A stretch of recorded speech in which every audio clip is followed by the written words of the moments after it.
Hello everyone. Today we will start a new chapter of business studies, that is Unit 8, Small Businesses and Enterprises.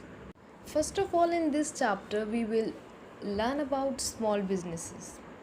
एक economy में जितने large scale वाले business होते हैं ना, बड़े बड़े बिजनेस होते हैं, वो इम्पोर्टेंट होते हैं। उसी तरीके से जो छोटे बिजनेसेस होते हैं वो भी इकोनॉमिक डेवलपमेंट के लिए इम्पॉर्टेंट होते हैं। स्पेशली अगर हम इंडिया की बात करें तो यहाँ पर बहुत सारे स्मॉल इंडस्ट्रीज़ हैं, जैसे कि हैंडलूम की, khadi industry, and because of these small businesses काफ़ी लोगों को एम्प्लॉयमेंट भी मिलती है, एंड डेफिनेटली एम्प्लॉयमेंट बढ़ने से इकोनॉमिक डेवलपमेंट तो होगी ही। Now it is important to understand कि किन बिज़नेस को स्मॉल बिज़नेस कंसिडर किया जाता है। देखो, इसके लिए कई पैरामीटर्स हो सकते हैं, जैसे कि हम कैपिटल के पॉइंट ऑफ व्यू से कह सकते हैं, जिसकी कैपिटल 25 लाख से कम है उन्हें स्मॉल कह सकते हैं फॉर एग्ज़ाम्पल, ठीक है। या फिर हम वॉल्यूम ऑफ आउटपुट को देख सकते हैं। इट मीन्स कितने प्रोडक्ट्स बन रहे हैं, 1000 प्रोडक्ट्स, 2000 प्रोडक्ट्स। अगर per year let's say 10,000 product बन रहे हैं, तब हम उन बिजनेसेस को, उन इंडस्ट्रीज़ को स्मॉल बिजनेस कह रहे हैं। या फिर वैल्यू ऑफ आउटपुट की वैल्यू, मतलब यहाँ ये नहीं मैटर करता नंबर ऑफ यूनिट्स कितने हैं, यहाँ ये मैटर करता है कि जो आउटपुट हुआ वो कितने रुपीज़ का है, तो उसके बेसिस पर भी डिसाइड किया जा सकता है। या फिर नंबर ऑफ वर्कर्स, यानी एक इंडस्ट्री उस पर्टिकुलर बिजनेस में कितने नंबर ऑफ वर्कर्स वर्क कर रहे हैं, ये उस पर भी डिपेंड कर सकता है। Look at the tool kit first. It refers to a business that is independently owned and operated and meets certain criteria for the number of employees and sales volume. यानी कि वो बिजनेसेस जो independently चलाए जाते हैं और operate किए जाते हैं और कुछ क्राइटेरिया को भी पूरा करते हैं। कैसे क्राइटेरिया को, कि कितने नंबर ऑफ़ एम्प्लॉयज़ होंगे, कितना सेल वॉल्यूम होगा, कितनी कैपिटल होंगी and all. Let's read meaning of small business in detail now. In the words of Industries Development and Regulation Act 1951, any enterprises which employs not more than 50% while using power and 100 when not using power and with capital assets not exceeding rupees 5 lakh. तो पहले ये criteria हुआ करता था, एक organisation, एक enterprise जिसके जो पावर का यूज़ कर रही है, यानी इलेक्ट्रिसिटी बेस्ड एंटरप्राइज है, तो वो 50% से ज़्यादा एम्प्लॉय नहीं, कई 50% से ज़्यादा एम्प्लॉयज़ ना हो। और अगर एंटरप्राइजेज नॉन पावर यानी इलेक्ट्रिसिटी का यूज़ नहीं कर रही है, तो ऐसे केस में 100 एम्प्लॉयज़ से ज़्यादा ना हो एंड कैपिटल 5 लाख से ज़्यादा ना हो। But as the time changes the definition changes. अब जो फॉलो किया जाता है वो किया जाता है MSMED act. It means M stand for micro, S stand for small, the second M stand for medium and E stand for enterprises and D stand for development.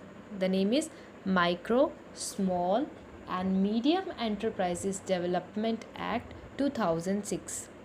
India में ये देखा जाता है कि इन्वेस्टमेंट कितनी की गई है, on that basis small business determine किया जाता है। और इस चार्ट से बिल्कुल ही क्लियर हो जाता है किस एंटरप्राइज को माइक्रो, स्मॉल और मीडियम कंसिडर किया जाएगा. As you know, there are two type of enterprises, manufacturing और सर्विस. मैन्युफैक्चरिंग एंटरप्राइजेज में माइक्रो उसे कंसिडर किया जाएगा जिसकी इन्वेस्टमेंट 25 लाख से कम होगी.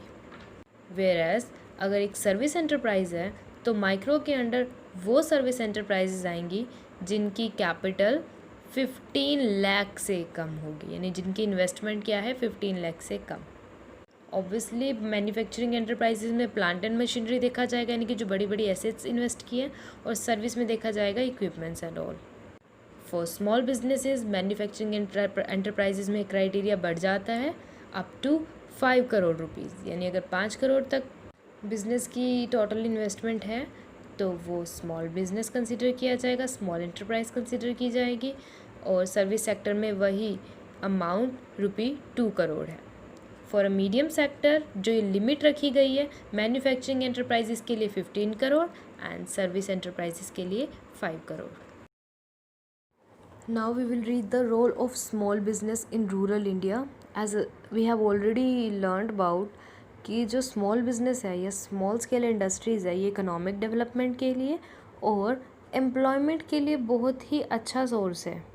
सिर्फ यही बेनिफिट्स नहीं है स्मॉल बिजनेस के, ये और भी बहुत सारे रोल प्ले करता है. जैसे कि फर्स्ट है मोर एम्प्लॉयमेंट.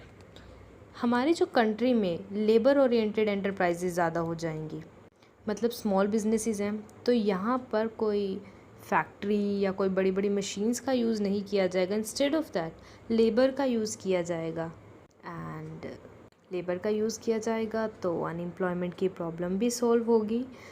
जैसे कि कुछ ऐसे एरियाज़ होते हैं जहाँ पर एम्प्लॉयमेंट ज़ीरो है और कुछ ऐसे एरियाज़ है जहाँ कुछ टाइम तो एम्प्लॉयमेंट होती है यानी कि सीजनल एम्प्लॉयमेंट होती है बट बाकी के टाइम अनएम्प्लॉयमेंट रहती है. तो ऐसी प्रॉब्लम से निकलने के लिए यानी कि एम्प्लॉयमेंट को जनरेट करने के लिए स्मॉल बिजनेसेस बहुत बड़ा रोल प्ले करते हैं. Second is economic strength. It means economic development. जब ज़्यादा लोग एम्प्लॉयड होंगे, जब ज़्यादा लोगों के पास जॉब्स होंगी तो उनके पास मनी होगा, उन पर फाइनेंशियल बर्डन नहीं होगा, वो अपना बिजनेस कर पाएंगे. So all these reasons will result into economic strength और economic development. Next is opportunity for artisans. Village में कई तरीके के आर्टिशंस होते हैं ना, उनके अंदर अपना ही टैलेंट होता है. कुछ मिट्टी से मूर्तियाँ बनाते हैं या कुछ अपने ही वहाँ पर अपने कल्चर को शो करने के लिए पेंटिंग या ड्राइंग करते हैं.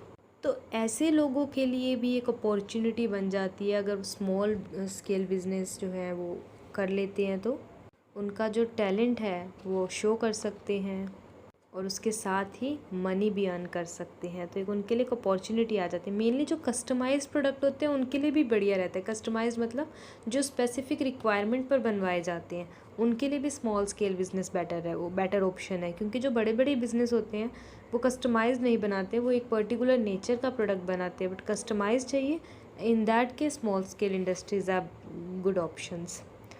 Fourth one is balanced regional development. Balanced regional development का मतलब है ऑल ओवर इंडिया की डेवलपमेंट होना. दो तरह की इंडिया में भी कितने अलग अलग एरियाज़ हैं ना, कुछ रूरल है तो कुछ अर्बन है और कुछ तो वेल एस्टैब्लिश सिटीज़ भी हैं हमारे यहाँ. तो जो रूरल एरियाज़ है वहाँ अगर स्मॉल स्केल बिजनेस को लगा दी जाए, स्मॉल स्केल इंडस्ट्री को इस्टेब्लिश कर दिया जाए, एक तो वहाँ पर एम्प्लॉयमेंट जनरेट होगी, साथ में वहाँ के लोग जो हैं उनका स्टैंडर्ड ऑफ लिविंग भी हाई हो जाएगा, which is our next point actually. That is promotion of standard of living. उनके पास जब वहाँ इंडस्ट्रीज़ आएंगी ना तो अपॉर्चुनिटीज़ भी बहुत आएगी. वहाँ होटल्स खुलेंगे, वहाँ स्कूल खुलेंगे, वहाँ जो मोड ऑफ ट्रांसपोर्टेशन है यानी कि सड़कें वगैरह बनेंगी which will ultimately increase their standard of living. अब उनके पास अपॉर्चुनिटी खुल जाएगी, वहाँ के लोग जो है शहर के साथ कनेक्ट हो जाएंगे. इवन जो बेसिक रिक्वायरमेंट होती है मेडिसिन्स, एम्प्लॉयमेंट, तो ये सारी बेसिक रिक्वायरमेंट उनके एरियाज़ में आ जाएंगी. तो बैलेंस्ड रीजनल डेवलपमेंट भी हो जाएगी और स्टैंडर्ड ऑफ लिविंग भी बढ़ जाएगा. Next one is better utilization of local resources. देखो इकोनॉमिक में क्या काम होता है, इकोनॉमी का काम होता है कि अपने रिसोर्सेज को बेस्ट तरीके से यूज़ करना. जब हमारे पास इतनी लेबर अवेलेबल है तो क्यों ना उसे अच्छे तरीके से यूज़ किया जाए. हमारी लेबर चीप भी है और काफ़ी ज़्यादा अमाउंट में भी है. जो लेबर आइडल रहती है यानी कि यूज़लेस पड़ी रहती है या उन्हें बहुत ही कम यूज़ किया जाता है, क्यों ना स्मॉल स्केल इंडस्ट्रीज़ की हेल्प से उनको कम्प्लीटली फुल यूटिलाइज़ किया जाए. So with the help of small businesses local resources का भी बेटर यूटिलाइजेशन हो जाता है. Next is less pressure of population on agriculture. India में एग्रीकल्चर जो है वो बहुत बड़े लेवल पर किया जाता है बट स्मॉल बिजनेस आने के कारण अब एग्रीकल्चर पे वो बर्डन कम हो गया है और इंडस्ट्रियलाइजेशन और मॉडर्नाइजेशन पर ज़्यादा ध्यान दिया गया है. इससे ज़्यादा एक्सपोर्ट होता है which will result in more income for a country and for that individual as well. Last one is equitable distribution of income. Income का सही तरीके से बंटवारा हो जाता है. जो बड़ी बड़ी कंपनीज़ होती है उनका जो भी प्रॉफिट होता है वो तो मेजर प्रॉफिट सारा ही एक कुछ पर्सन्स के हैंड में रह जाता है. बट स्मॉल बिजनेस में क्या होता है, जितने भी लोग एम्प्लॉयमेंट में होते हैं, जितने भी लोग एम्प्लॉयड होते हैं, उनके पास सही तरीके से प्रॉफिट डिस्ट्रीब्यूट हो जाता है, जिससे रिच और पुअर का गैप भी क्या हो जाता है, कम हो जाता है. So that's it for today. Hope you understand today's lecture. In case of any doubt, you can contact me. Thank you.